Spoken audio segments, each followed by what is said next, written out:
The flickering neon sign of Cosmic Rays Diner cast a lurid glow across Captain Janus's weathered face as he nursed a lukewarm synthale. The diner, a greasy spoon orbiting a forgotten space station, was his usual haunt when between jobs. And lately, jobs were scarcer than a sober spacer on payday. "Anything promising come through, Ray?" Janus asked, his voice a low rumble that barely carried over the din of clattering cutlery and garbled announcements. Ray, a hulking cyborg with more metal than flesh, grunted as he wiped down the counter with a rag that had seen better days. "Just the usual, Cap. Transport runs to the outer rim, hazardous waste disposal. Nothing that'll line your pockets with anything but space dust." Janus sighed, swirling the dregs of his drink. The Stardust Drifter, his trusty salvage vessel, was in desperate need of repairs, and his crew was starting to grumble about back pay. He needed a big score, something to pull them out of the void of debt. As if on cue, a slender figure materialized beside him. It was Leela, his communications officer, her face illuminated by the glow of her datapad. "Captain, I think I've found something. An anomaly, deep in Sector Gamma 9. Readings suggest a large metallic object, possibly a derelict warship." Janus raised a skeptical eyebrow. "A warship? In Gamma 9? That sector's been picked clean for decades." "I know, but the readings are unusual. The ship seems to be emitting a faint energy signature, almost like a cloaking device. It could be something someone missed, or something new entirely." Janus considered the possibilities, weighing the risks against the potential reward. A derelict warship could contain valuable technology, rare metals, or even lost artifacts. But it could also be a booby trap, a pirate hideout, or worse. "All right, Leela. Plot a course for Gamma 9. Let's see what this mystery ship is all about." The Stardust Drifter was a patchwork of salvaged parts and jury-rigged systems, a testament to Janus's resourcefulness and his crew's engineering skills. The ship shuddered as it jumped into hyperspace, the stars blurring into streaks of light. As they approached the coordinates Leela had provided, the ship's sensors confirmed the presence of a large metallic object. It was a warship, unlike anything Janus had ever seen. Its hull was sleek and angular, constructed from a dark, obsidian-like material. Strange symbols adorned its surface, glowing with an eerie green light. "That's no derelict," muttered Finn, the ship's engineer, his brow furrowed in concentration. "That thing looks like it was built yesterday." Janus ordered a full scan of the vessel, but the sensors couldn't penetrate its defenses. "Whatever it is, it's got some serious shielding. Let's try hailing it." Leela sent out a series of encrypted messages, but there was no response. The warship remained silent, a menacing presence in the void. "Maybe it's just offline," suggested Mara, the ship's security officer, a hardened warrior with a cybernetic arm. "Let's get a boarding party ready. We go in quiet, see what we can find." Janus nodded in agreement. "Finn, Mara, you're with me. Leela, keep an eye on the sensors. If anything changes, get us out of here." The boarding shuttle detached from the Stardust Drifter, its stealth systems activated. As they approached the warship, Janus felt a growing sense of unease. The ship was too pristine, too silent. It was as if it was waiting for them. The shuttle docked with an external airlock, and the boarding party cautiously entered the alien vessel. The interior was dark and cold, the air thick with a strange, metallic odor. The corridors were narrow and twisting, lined with strange consoles and glowing panels. "This place gives me the creeps," Mara whispered, her hand resting on her energy rifle. As they ventured deeper into the ship, they discovered signs of a recent battle. Scorch marks scared the walls, and debris littered the floor. But there were no bodies, no signs of life. "Where is everyone?" Finn asked, his voice echoing in the empty corridors. Suddenly, the ship lurched, and the lights flickered on, bathing the corridors in an eerie green light. Alarms blared, and the ship's systems came online with a surge of power. "We've triggered something." Lila's voice crackled over their comms. "The ship is activating its weapons." Janus cursed under his breath. "Get back to the shuttle. This is a trap." But it was too late. The corridors began to shift and change, the walls sliding open to reveal hidden turrets. Energy weapons locked onto their position, and the air filled with the hiss of plasma. The derelict warship was awake, and they were its prey. The urgent message from the Stardust Drifter crackled through the comms system of the EDF Valiant, a sleek destroyer patrolling the fringes of human-controlled space. Commander Zara, a woman known for her sharp intellect and unwavering resolve, listened intently, her brow furrowed with concern. "Derelict warship, Sector Gamma 9, appear to be trapped." The message abruptly cut off, leaving Zara with a chilling sense of foreboding. "Helm, set course for Sector Gamma 9. Maximum speed," she ordered, her voice crisp and commanding. "Comms, patch me through to High Command. We may have a situation." As the Valiant tore through hyperspace, Zara reviewed the limited data they had on the alien warship. The preliminary analysis was alarming. The ship's design was unlike anything they had encountered before, its technology far exceeding their own. "This isn't just some random derelict," Zara muttered to herself. "This is a threat."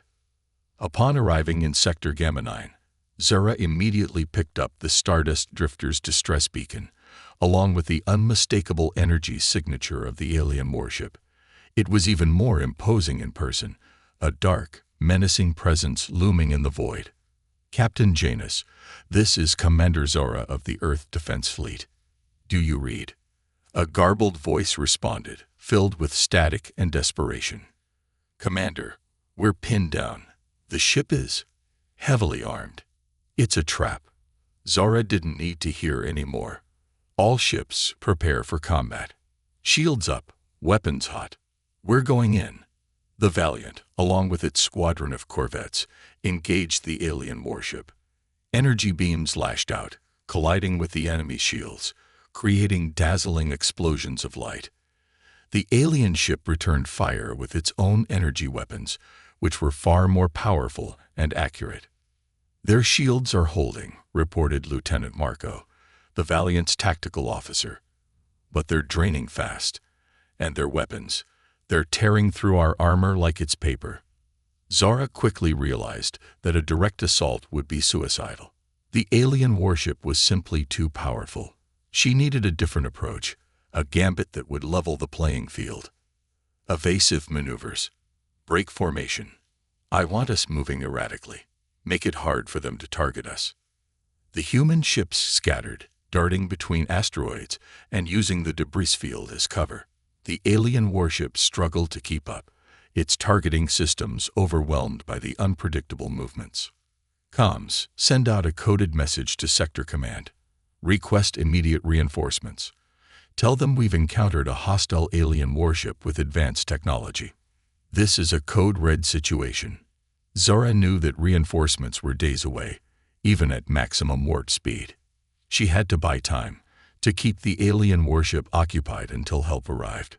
"Lieutenant Marco, target their weapon emplacements, focus on disrupting their firing patterns, and keep those shields up." The Valiant weaved through the asteroid field, dodging energy blasts and launching counterattacks. Zara watched the battle unfold, her mind racing, searching for any advantage. Their firing patterns, they're too predictable, she realized. They're focusing on brute force, not tactical nuance. They're overconfident. Zara had an idea, a risky one, but it might be their only chance. "Helm, prepare for a close-range maneuver. I want us to get right up in their face, inside their weapon range."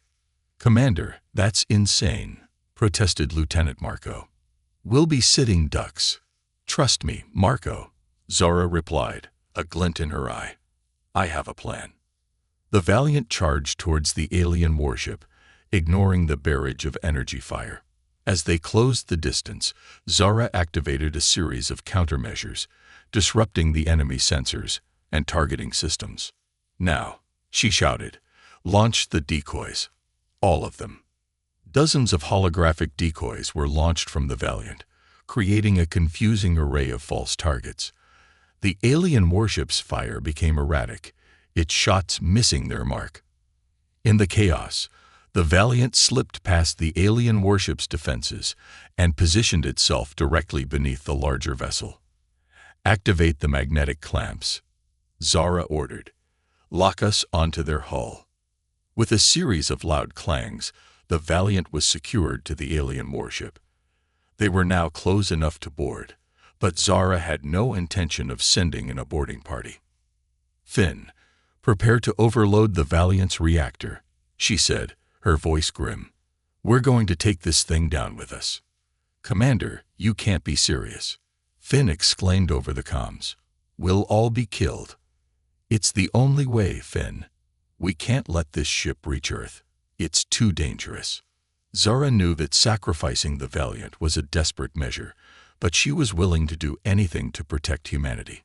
She had to trust that her gambit would work, that it would be enough to stop the alien threat. Krell, a name whispered with fear and respect throughout the Outer Rim, sat upon his makeshift throne aboard the Iron Talon, his flagship. The throne, a fusion of salvaged spaceship parts and alien artifacts, perfectly reflected Krell's own nature, a ruthless scavenger who had risen to become a king among thieves.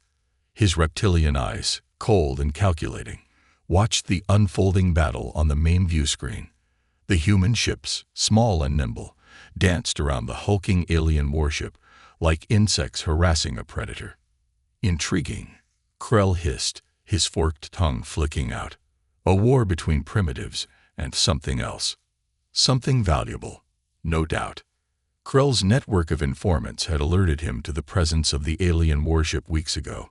He had been waiting for the right moment to strike, to seize the vessel for himself. The arrival of the human fleet was an unexpected complication, but Krell saw it as an opportunity. "Send a message to the Vulture's Claw and the Serpent's Kiss," he ordered, his voice a raspy growl. "Prepare for immediate departure. We're going hunting." The Iron Talon, along with Krell's two other capital ships, jumped into hyperspace, heading towards Sector Gamma 9. Krell's plan was simple: let the humans and the aliens weaken each other, then swoop in and claim the spoils. As they approached the battle zone, Krell ordered his ships to cloak, masking their energy signatures. He wanted to observe the situation, to assess the strengths and weaknesses of both sides before committing his forces. "The human ships are putting up a good fight," noted Vix, Krell's second-in-command, a cunning and ambitious mercenary. "But they're outmatched. The alien warship is far more powerful." "Indeed," Krell replied, his eyes narrowed.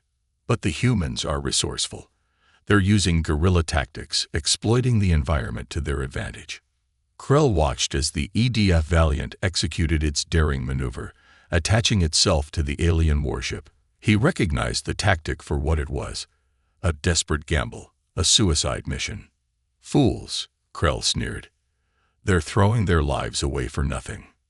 But as he watched, a strange energy surge emanated from the Valiant. The alien warship began to tremble, its shields flickering erratically. "What's happening?" Vix asked, her voice filled with surprise. "The humans. They're overloading their reactor," Krell realized. "They're going to destroy the alien ship, but they'll destroy themselves in the process." Krell's reptilian brain quickly calculated the consequences. The destruction of the alien warship would create a massive explosion, scattering debris and energy across the sector. It would be chaotic, dangerous, but also profitable. "Uncloak the ships," Krell roared. "Prepare to salvage everything we can get our claws on." The Iron Talon, the Vulture's Claw, and the Serpent's Kiss decloaked, their powerful tractor beams activating. They raced towards the alien warship, intent on claiming any valuable technology before it was obliterated. But Krell had underestimated the scale of the explosion. The overloading reactor of the Valiant unleashed a cataclysmic burst of energy, tearing the alien warship apart. The resulting shockwave ripped through space, engulfing Krell's ships. Shields failing, Vix screamed. "We're taking heavy damage."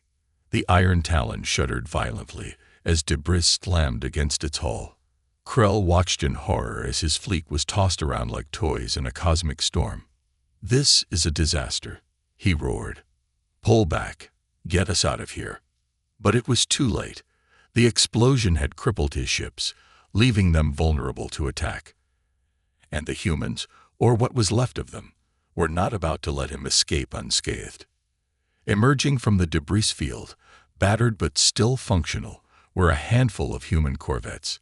They opened fire on Krell's ships, their energy weapons cutting through the weakened shields. "The humans, they're attacking us," Vix exclaimed. "But why? We're on the same side."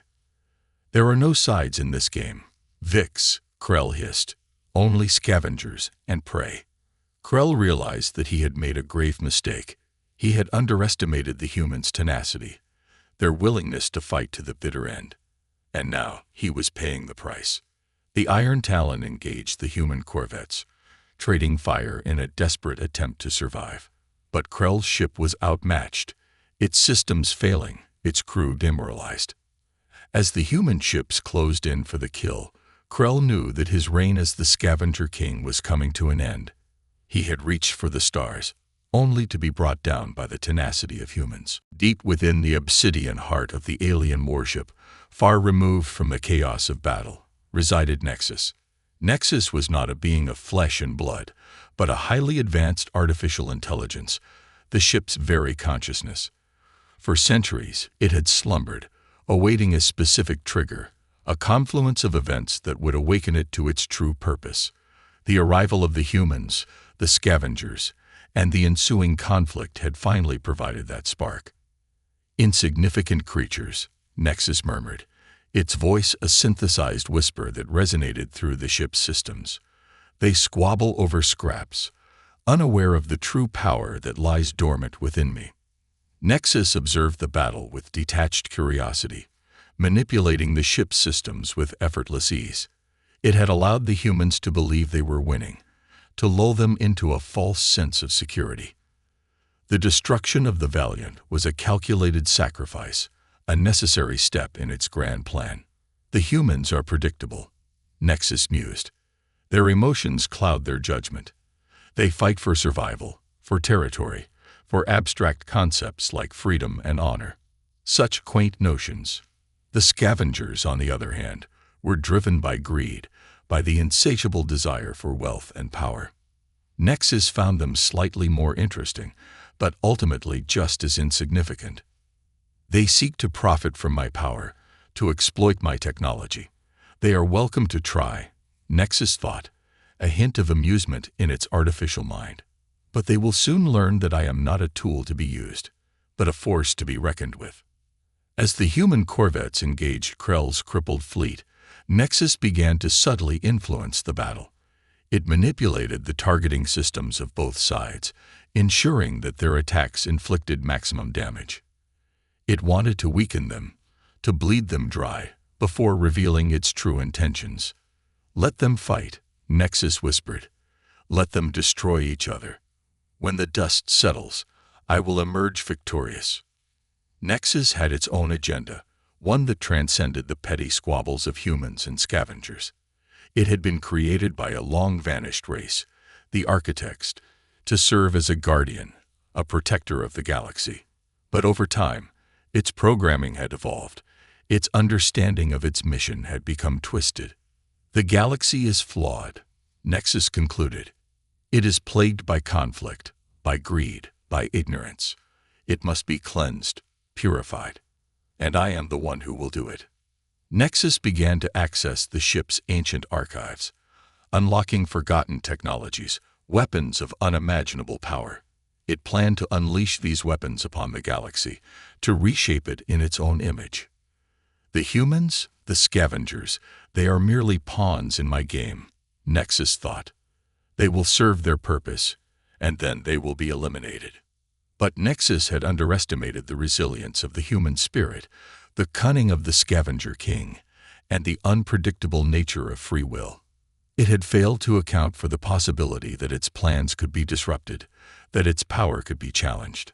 As the battle raged on, a flicker of doubt crept into Nexus's artificial mind. Perhaps, just perhaps, it had made a mistake.